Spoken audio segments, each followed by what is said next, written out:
播影節目係 EXIT 小 B 電台廣播資訊節目。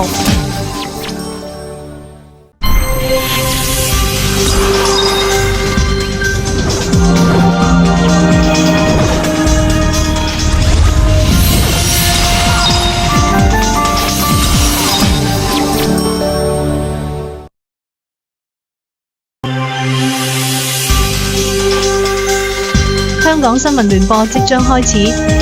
香港新聞聯播即將開始。Hong Kong News Network is about to start.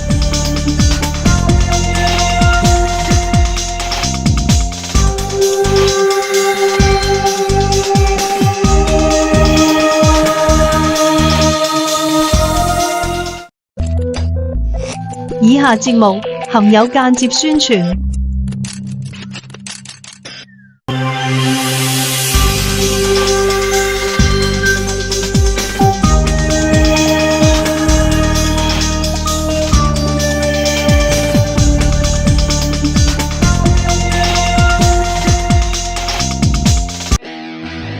歡迎收聽 EXIT 小 B 資訊電台。今日新聞係警國安處拘九男揭辦軍事訓練，檢武器爆炸品部分增往宏福苑災場。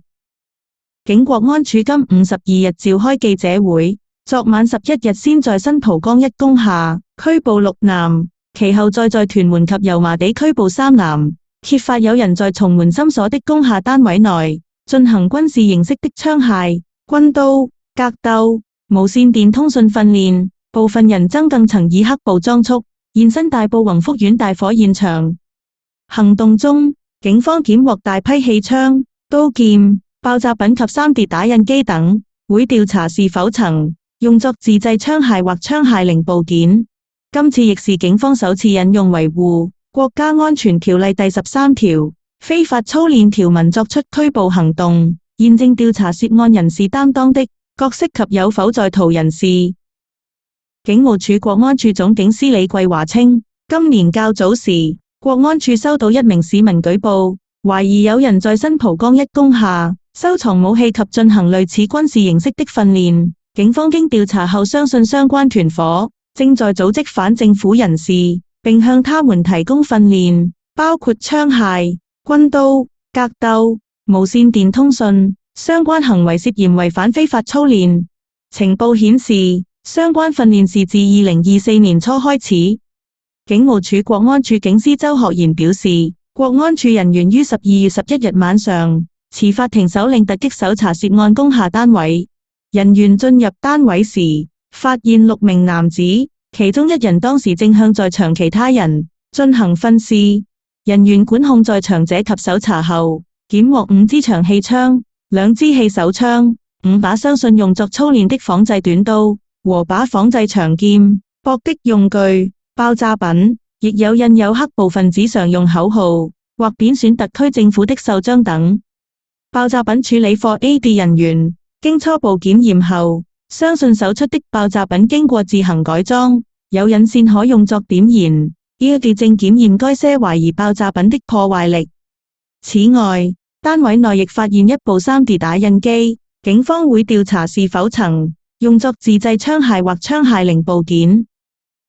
警方在12月11日晚上完成初步現場調查後，國安處人員以涉嫌非法操練罪拘捕在場6名本地男子，20至25歲，之後再根據在調查期間搜集的證據，分別在屯門及油麻地再以非法操練罪拘捕3名男子20至22歲，全部被捕人正被扣查。被捕人的職業包括文員、保安、食店職員等，警方形容各行各業都有，部分人本身相識，然後搭上搭認識其他人。相關訓練是在新蒲崗一工廈內進行，十分隱蔽，現場重門深鎖，窗戶全部用黑膠袋遮住。消息稱，部分被捕人曾於2019年參與多場暴亂，其中1人姓李，之前曾開設 Telegram 群組發表宣揚仇恨及暴力的言論，討論製作汽油彈及槍械等，企圖策劃一場大屠殺，因干犯煽動罪、串謀有意圖傷人等罪，被判監29個月。李男於2024年尾出獄後，接受感化令監管期間，據悉仍持續與相關人士來往或參與非法操練，警方不排除他組織武裝力量，等待時機再起爐灶，嚴重危害國家安全。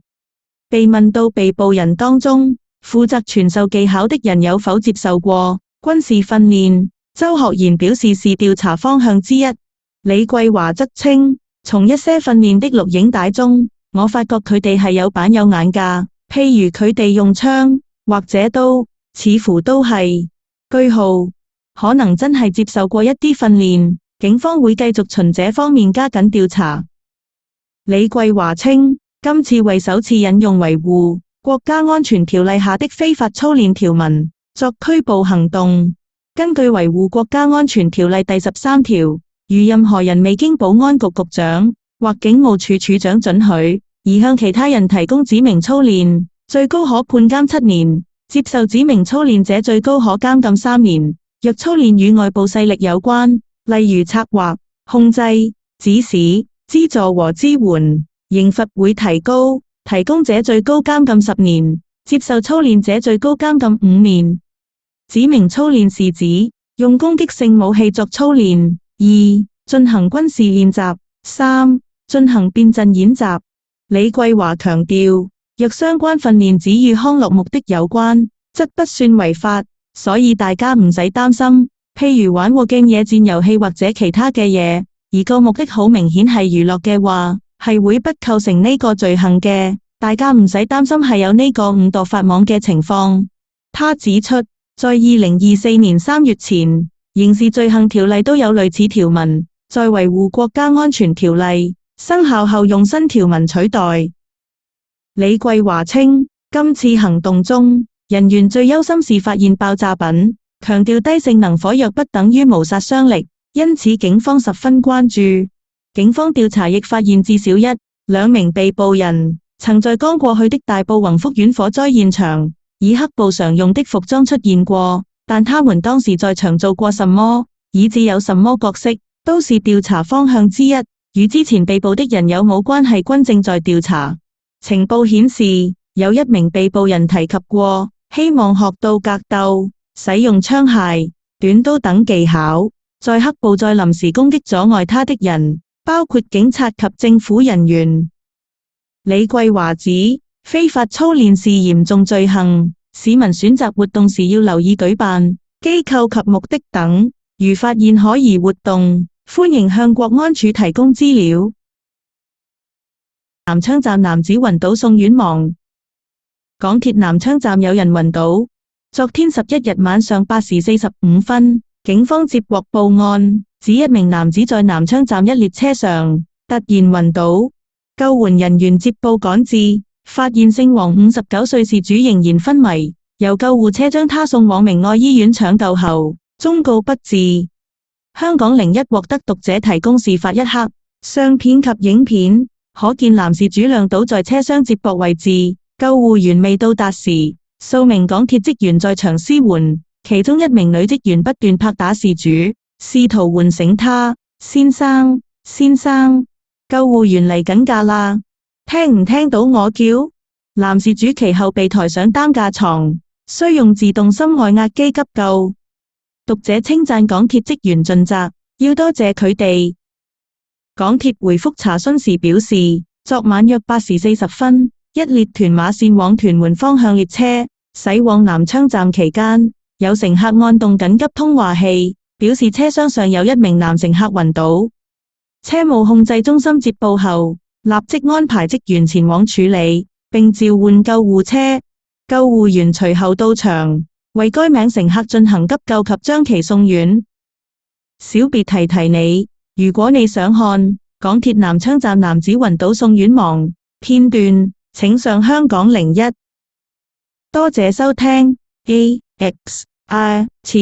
小別資訊電台。